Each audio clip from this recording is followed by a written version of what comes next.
Bem-vindos ao Câmara Secreta, o canal onde os mistérios mais obscuros ganham vida. Hoje, preparem-se para 3 histórias que vão fazer você questionar o que habita no mais profundo da alma humana, e o que pode acontecer quando perturbamos aquilo que deveria permanecer adormecido. História 1: O Perseguidor. Quando eu tinha 22 anos, comecei a sair com um cara que conheci em um aplicativo de namoro. O nome dele era Pedro. Saímos em 4 encontros no intervalo de pouco mais de um mês. No início, as coisas pareciam normais. Nosso primeiro encontro foi um café rápido, com menos de 1 hora, mais como um processo de seleção para garantir que ele parecesse normal. Nosso segundo encontro foi em um bar próximo em São Paulo para tomar drinks. Ambos ficamos um pouco alterados e foi divertido. O terceiro encontro foi um jantar, e foi quando comecei a questionar as coisas. Se realmente me conectava com a personalidade dele ou se havia algo ligeiramente estranho. O encontro terminou com um beijo, a primeira e única vez que nos beijamos. Convenci-me de que, como deixei que ele me beijasse, tudo estava bem. Algumas semanas depois, fomos para nosso quarto e último encontro. Desta vez, fui com menos entusiasmo e prestei mais atenção em pequenos maneirismos dele que percebi serem incomuns. Alguns gestos transmitiam vibrações antissociais e quase assustadoras. Ele começou a beber demais e ficou pegajoso no bar, tentando me beijar várias vezes. Não gosto de demonstrações públicas de afeto, especialmente em um bar com pessoas ao redor. Recusei educadamente. Minutos depois, disse que estava cansada, insinuando que devíamos ir embora. Ele pagou a conta, pegamos nossos casacos e saímos. Enquanto caminhávamos para os carros, ele parou e perguntou abruptamente se poderíamos ir para a casa dele. Respondi, não hoje. Estou cansada e tenho trabalho amanhã. Mentira. Ele continuou insistindo, dizendo que me arrastaria para o trabalho. Foi absurdo. Decidi que não o veria novamente. Dirigi para casa com cautela, mas percebi que um carro estava me seguindo após 3 curvas. Na luz de um semáforo, reconheci o carro de Pedro. Mandei mensagem, você está me seguindo? Ele respondeu, sim, só quero ter certeza de que você chega bem. Liguei, mas ele não atendeu. Parei o carro e ordenei que parasse. Ele estacionou no meio da rua, leu minha mensagem e foi embora. Ao chegar em casa, recebi uma mensagem dele, espero não ter te assustado. Desculpe ter bebido tanto. Na próxima, vamos fazer algo mais tranquilo, como jantar na minha casa. Não respondi. Na manhã seguinte, ele mandou, ah não, o clima morreu. Decidi responder horas depois, gostei de te conhecer, mas nossas personalidades não combinam. Quero focar em mim. Ele respondeu com raiva, não entendo. Você me iludiu por 4 encontros para dizer isso? Que tal me pagar metade do que gastei? Bloqueio, mas começou a ligar de números desconhecidos. Dias depois, encontrei flores na minha porta com um pedido de desculpas. Ele sabia meu endereço.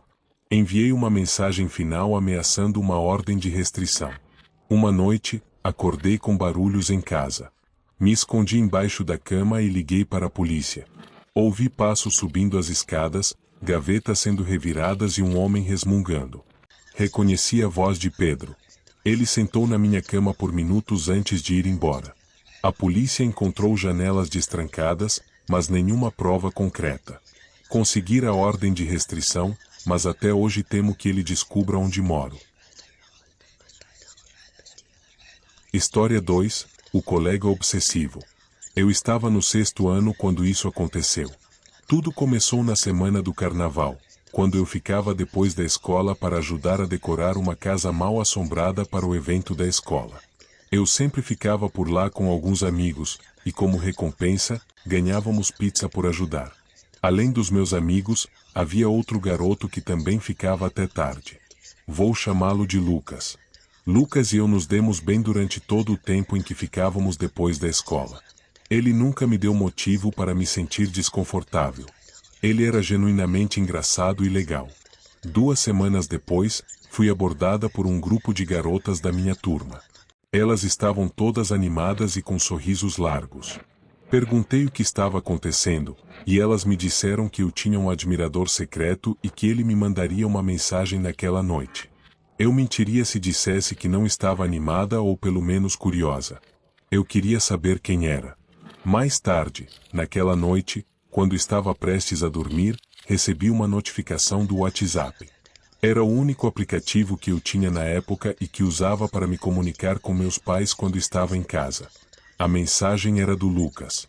Eu tinha esquecido completamente que o adicionei no Facebook no carnaval. Abri a mensagem, e ela dizia: Ana, preciso falar com você. Fiquei preocupada e respondi rapidamente: sim, o que está acontecendo? Está tudo bem? Até hoje, eu desejo não ter respondido. Os balões de digitação apareceram e ficaram lá por uns 2 minutos, o que significava que ele ainda estava digitando. Parecia uma eternidade até que a mensagem finalmente chegou. Eu não esperava pelo que veio a seguir. Em um longo parágrafo, ele confessou seu amor por mim e como eu o estava deixando louco desde o carnaval. Ele também explicou como tentou me impressionar durante o recreio, mostrando suas habilidades no futebol, mas que eu nunca parecia notá-lo. Ele disse que estava cansado de ser ignorado e terminou com: eu quero que você me note. Então, o que estou tentando dizer é: você quer ser minha namorada? Eu senti vergonha de cada palavra. Fiquei encarando a mensagem por um longo tempo. Que diabos? Eu mal conheço esse garoto. Eu tinha me afastado dele há muito tempo. Tentei pensar em uma maneira de rejeitá-lo sem magoá-lo. Disse que não gostava dele daquela forma e que queria apenas ser amigos. Dá para perceber que ele não gostou da resposta. Ele continuou perguntando por quê, e eu tive que inventar uma razão a cada vez, até que ele finalmente parou de responder. Na manhã seguinte, foi um pesadelo. Alguns amigos dele ficavam me abordando e dizendo que Lucas queria me beijar, o que ele contou para toda a turma. Ele disse que faria isso, mesmo que tivesse que me encurralar. Vendo isso como uma ameaça, decidi contar para minha professora. Ela me disse para ficar dentro da sala durante o recreio e o almoço. Se ele chegasse perto de mim, eu deveria correr de volta para a sala. Isso não foi suficiente para mim. Denunciei ele para a diretora, que me disse que faria algo imediatamente. Isso me deu um pouco de alívio. Eu morava em frente à escola, e todo mundo sabia disso, incluindo Lucas. Isso me leva ao que aconteceu a seguir. Mais tarde naquela semana, eu estava voltando para a casa da escola.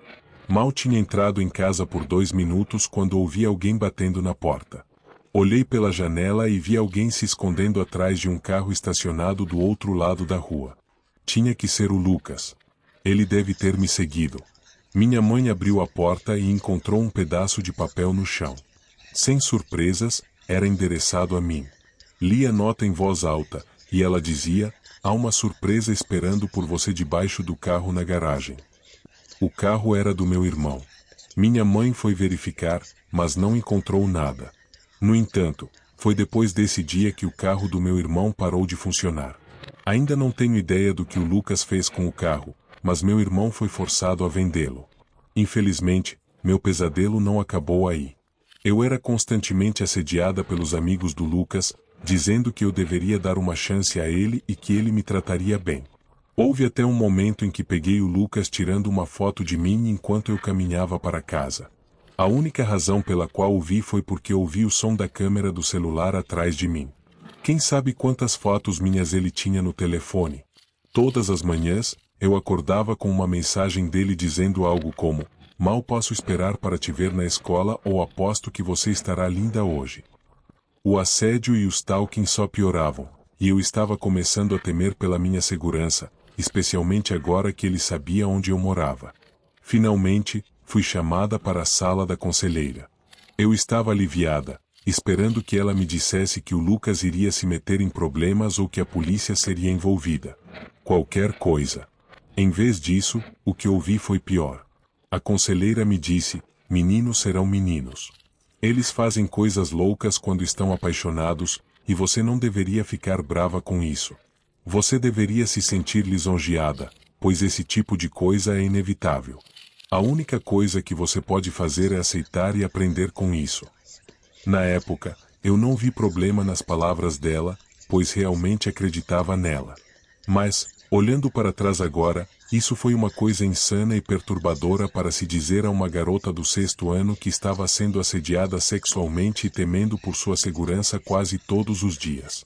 Naquela tarde, voltei para casa e contei tudo para minha mãe. Ela ficou furiosa. Fui chamada para a sala da diretora novamente naquela semana, desta vez com minha mãe presente. Lembro claramente dela dizendo à conselheira e à diretora: "O que vocês estão esperando? Que algo ruim aconteça com ela antes de fazerem alguma coisa." Ela continuou perguntando por que estava demorando tanto para agirem. Ambas ficaram em silêncio. Minha mãe terminou ameaçando a conselheira e dizendo para ela nunca mais falar comigo, a menos que ela estivesse presente. Infelizmente, acho que a escola nunca puniu o Lucas, o que até hoje me deixa furiosa. Ele basicamente saiu impune de tudo. Mas não acabou aí. Uma noite, durante o fim de semana, quando meus pais foram às compras, eu estava prestes a dormir depois de assistir a um vídeo no YouTube no meu iPad quando ouvi algo na minha janela. Eu estava no 2º andar, então isso era especialmente estranho. A única coisa que bate na minha janela são pássaros acidentalmente voando contra ela. Eu me sentei, ouvindo, e então aconteceu de novo. Parecia que alguém tinha jogado algo no vidro. Então aconteceu de novo e de novo. Eram batidas consistentes, e isso estava começando a me assustar. Finalmente, tive coragem de me levantar da cama e ver o que era. Meu coração caiu no estômago quando abri a cortina e olhei para baixo, vendo o Lucas com uma mão cheia de pedras, olhando para minha janela.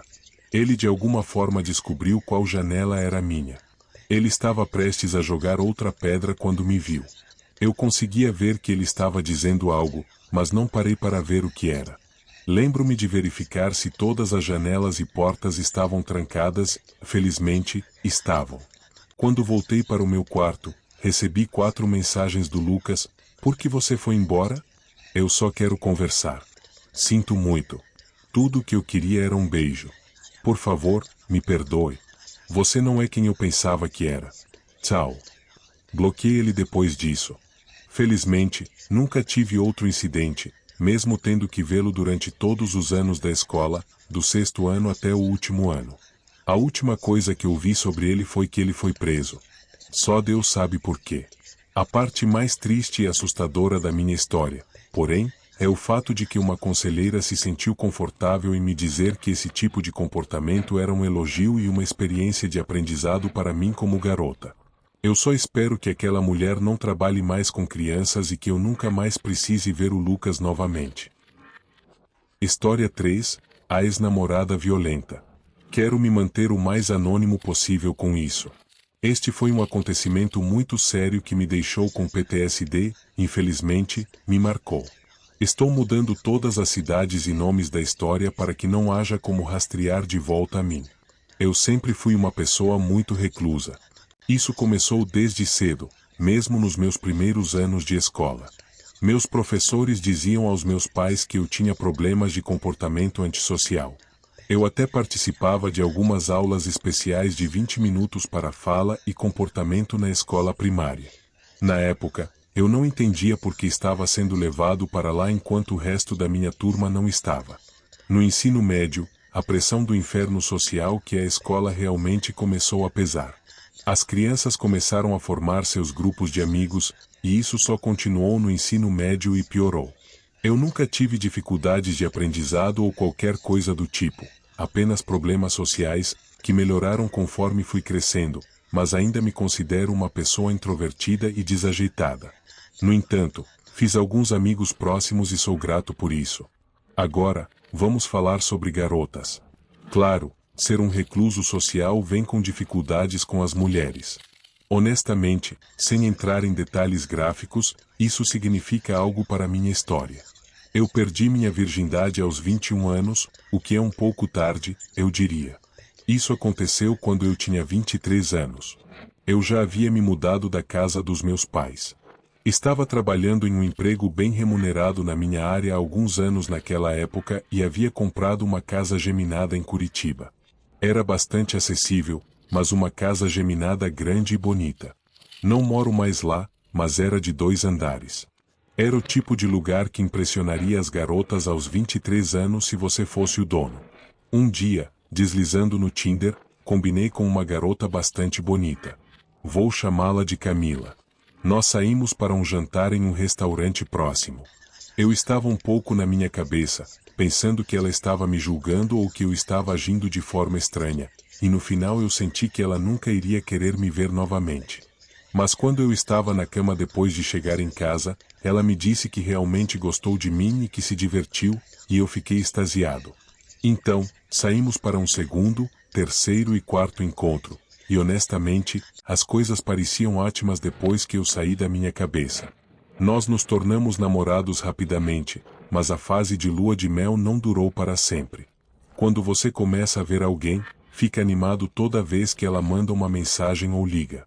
Você anseia pela atenção porque, idealmente, é uma via de mão dupla. Mas, lentamente, comecei a sentir que ela estava me mandando mensagens demais, a qualquer hora do dia. Ela perguntava onde eu estava, se eu estava fazendo algo, ou se eu demorava para responder, ela ligava ou mandava pontos de interrogação para acompanhar. Um dia, quando estávamos no sofá, ela exigiu que compartilhássemos nossas localizações um com o outro. Eu não estava animado com isso, mesmo não tendo nada a esconder, mas fiz mesmo assim. Então, estamos alguns meses no relacionamento, com nossas localizações compartilhadas, e é aqui que as coisas ficaram realmente ruins. Ela começou a me perguntar por que eu estava na casa do Felipe e não respondendo suas mensagens. Ficou tão ruim que uma noite, quando eu estava com o Felipe e meu amigo Marcos no porão do Felipe em uma sexta-feira à noite, ela apareceu na casa dele. A mãe do Felipe levou Camila até o porão, e ela nem escondeu que estava irritada comigo. Ela imediatamente falou em voz alta, quase gritando, me repreendendo por estar brincando na casa do Felipe em vez de responder suas mensagens sobre ir a uma vinícola no dia seguinte. Eu perguntei se poderíamos discutir isso mais tarde, mas ela insistiu que eu fosse embora com ela. Pedi desculpas aos meus amigos e saí com ela. Nós discutimos na rua. Ela queria ir para casa comigo, mas eu disse que não. Nós dois havíamos dirigido separadamente, então eu dirigi para casa e disse a ela para não me seguir. Quando cheguei em casa, mandei uma mensagem longa para ela dizendo que precisávamos de um tempo e que eu precisava de espaço. Eu deveria ter feito isso pessoalmente? Provavelmente. Terminar por mensagem não é justo na maioria das vezes, mas honestamente, naquele momento, eu estava com medo de qual seria a reação dela pessoalmente. Claro, ela começou a me ligar repetidamente, enchendo meu telefone de mensagens. Quando eu finalmente parei de responder, recebi batidas agressivas na minha porta e toques constantes na campainha. Ficou tão ruim que meu vizinho saiu e perguntou o que ela estava fazendo. Eu ouvi Camila gritando com ele que eu era um merda e isso e aquilo, e meu vizinho calmamente disse a ela para ir para casa. Eu ouvi tudo com o ouvido quase colado na porta. Ela foi embora, e honestamente, eu estava perturbado. Não estou dizendo que a loucura veio do nada. Havia definitivamente sinais, mas eu estava cego para alguns deles por causa do efeito da lua de mel. No dia seguinte, lembrei de parar de compartilhar minha localização com ela, e imediatamente, como se estivesse obsessivamente verificando nossas mensagens, ela explodiu com raiva por eu ter feito isso. Eu estava cada vez mais certo da minha decisão de cortar laços com ela a cada mensagem que ela enviava. Minha última mensagem para ela foi: sinto muito, Camila. Vou ter que te bloquear por um tempo. Você está me assustando. Ela, surpreendentemente, não veio bater na minha porta ou qualquer coisa do tipo. No entanto, notei que ela parou de compartilhar a localização dela também. Exatamente uma semana depois, fui para a casa do Felipe novamente e saí com os caras. Eu saí por volta das 23 horas e cheguei em casa pouco depois. Eu não estava cansado e estava com fome, então coloquei um pouco de comida no micro-ondas e sentei no sofá para assistir a um filme. Eu estava navegando pelos aplicativos de streaming procurando algo bom. Eu queria um filme de terror. Quando o micro-ondas apitou e ficou silencioso, de repente ouvi um clique ou um baque vindo da sala de jantar. O layout do térreo da minha casa geminada fazia um loop em um círculo. Ia da cozinha para a sala de jantar, para a sala de estar, para o escritório, e todos eram separados por uma parede no meio. No entanto, o escritório e a sala de jantar tinham uma porta, não uma abertura. Para garantir o silêncio, peguei o controle remoto da TV e mudei para o mudo. Foi então que eu certamente ouvi a porta que separava o escritório da sala de jantar se abrindo. Eu olhei para a sala de jantar e disse em voz alta: "Quem está aí?" Claro, não houve resposta. Eu entrei na sala de jantar, meu sangue gelando ao ver que a porta estava aberta. Eu tenho o hábito de manter as portas da minha casa fechadas, e aquela porta não era exceção. Fui para a cozinha e peguei a maior faca do bloco de facas. Também liguei para o 911 imediatamente. Eu nunca tinha ligado para o 911 antes na minha vida. Esta foi a primeira vez. No telefone, falei bem alto para que quem estivesse lá ouvisse que eu estava falando com a polícia. Se isso foi uma boa ideia ou não, é discutível. Eu disse: "Acho que minha ex-namorada louca invadiu minha casa. Por favor, mandem alguém." O resto da ligação foi explicando o que exatamente estava acontecendo, porque eu achava que era minha ex e a atendente me instruindo a esperar do lado de fora, se possível. Então, eu saí e esperei, não muito longe da porta da frente. Surpreendentemente rápido, uma viatura chegou. Eu expliquei brevemente novamente o que eu achava que estava acontecendo e levei o policial para dentro de casa. Nós dois fizemos uma busca minuciosa no lugar juntos, e estou te dizendo, não havia ninguém lá. Nós verificamos o pequeno espaço de rastejamento escondido no armário. Nós verificamos todos os armários, debaixo das camas, debaixo dos sofás, até o pequeno sótão. Quando a costa estava literalmente limpa, ele me disse para ligar novamente se eu ouvisse qualquer coisa, o que me fez acreditar que ele acreditava em mim e sabia que eu não estava inventando ou ficando louco. Minha noite obviamente foi perturbada depois disso. Não havia como eu sentar na sala de estar e assistir a um filme agora. Eu comi minha comida, que estava no micro-ondas, e fui para o meu quarto e tranquei a porta. Mandei mensagens para todos os meus amigos e familiares, é claro, sobre como eu estava assustado, mas, como não havia ninguém lá, tive que descartar isso como um daqueles momentos assustadores de algo na casa se movendo sozinho. Eu quase mandei uma mensagem para Camila, mas me segurei. Tomei melatonina, é do que me lembro, adormeci rapidamente.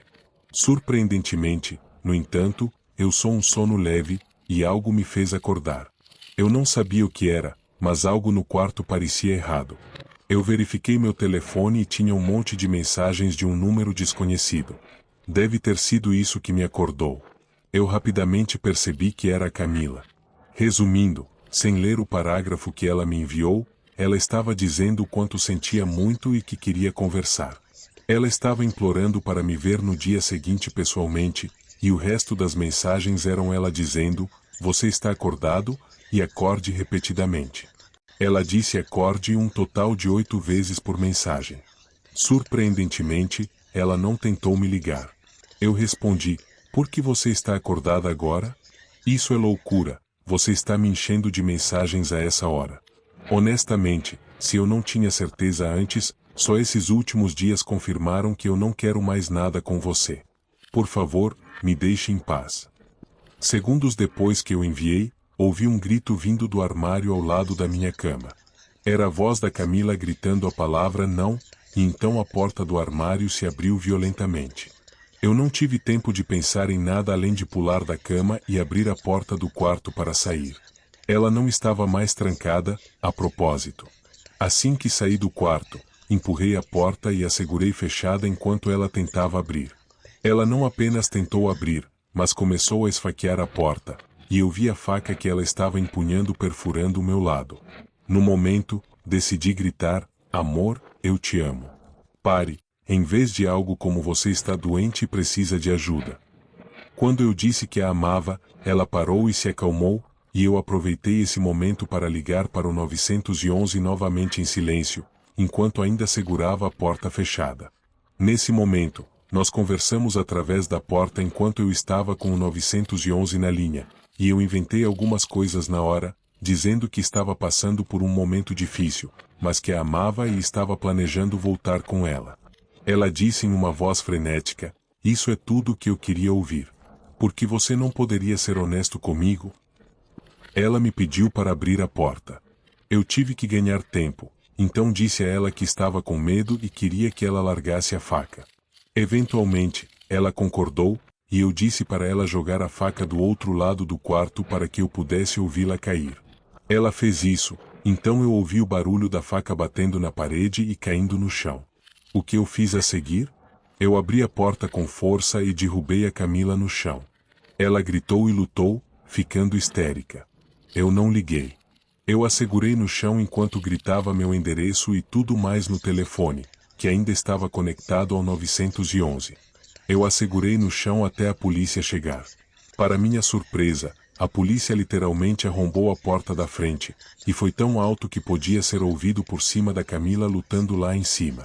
Os policiais entraram no quarto rapidamente, uma quantidade surpreendente de policiais, na verdade. A Camila foi algemada rapidamente, e ela estava chorando histericamente. Acho que a única razão pela qual eu não estava chorando era porque estava em choque. Esta foi a pior noite da minha vida, a mais traumática. O pesadelo não terminou aí, no entanto. Houve um processo legal longo e sério que se seguiu para conseguir condenar a Camila. Eu nunca quis que meu nome ou qualquer informação fosse divulgada na internet, para acabar em um daqueles canais de crimes no YouTube, então fui cuidadoso sobre vazar muita informação que pudesse ser rastreada até mim. A Camila está presa por algumas acusações muito graves.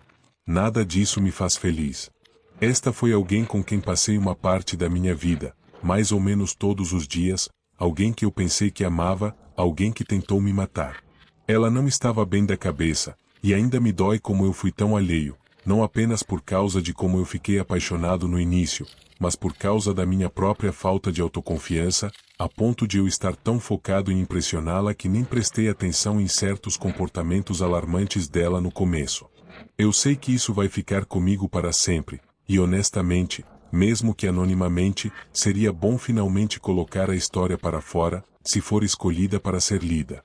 Se você gostou dessa história, inscreva-se no Câmara Secreta e ative o sininho. Porque esta foi apenas uma das muitas câmaras que escondem segredos sombrios, e o próximo mistério já está chamando seu nome.